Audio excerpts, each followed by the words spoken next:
Строительство школы в Инарки на финишной прямой. Здание полностью готово, установлены двери и окна. Завершена укладка плиты в коридорах и на лестничных площадках. Установлены перила. Сейчас бригада укладывает напольное покрытие. На финальной стадии работы по шпаклевке и окраске стен. Третий этаж, что ламинат была покраски стен, отопление. Я в школе уже даю или запустить, я был желающий отопление. Третий этаж, ламинат была курс да утя, витраж да утя, я не полностью третий этаж. Мебель хачамацияш, техника хачамацияш. Так, второй этаж тоже ламинат была я люалер, покраска я геологика сталандли. Помимо отопительных работ выполнена разводка по электрике. Работы проводятся в ускоренном темпе. Готовность объекта 85%. Бол бябянчил тагы,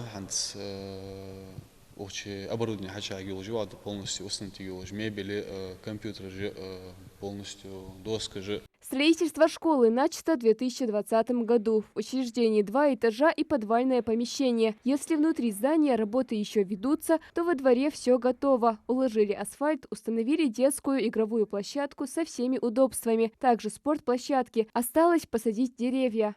Кехчала, это же детские площадки, баскетбольное поле, футбольное поле, освещение, они полностью я. Скамейка урна же аутела, то есть я резиновое покрытие площадки, что можно беречь, акитыч, что задавать, чего бывает.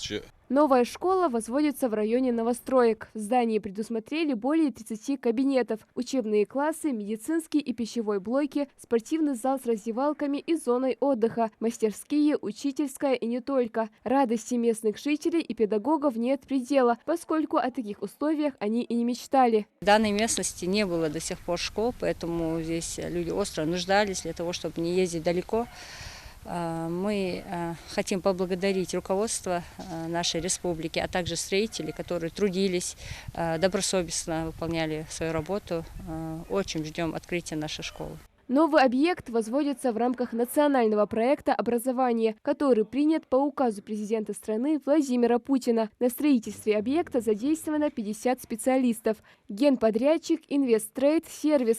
За качеством работ следит технадзор. Проблемы, конечно, мелочи возникают.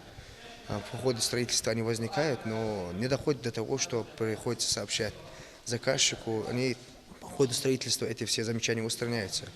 Материалы, которые завозятся на объект, проходят строительный контроль, предъявляются сертификаты качества. Входной контроль проходит весь материал, который привозится на строительный участок. Ход строительства общеобразовательных учреждений на постоянном контроле держит и глава республики Махмуд Али Калиматов. Он не раз подчеркивал, именно такие новые современные учебные объекты помогают улучшить качество образования наших детей. Малика Измайлова, Джамалил Султыгов, Новости 24.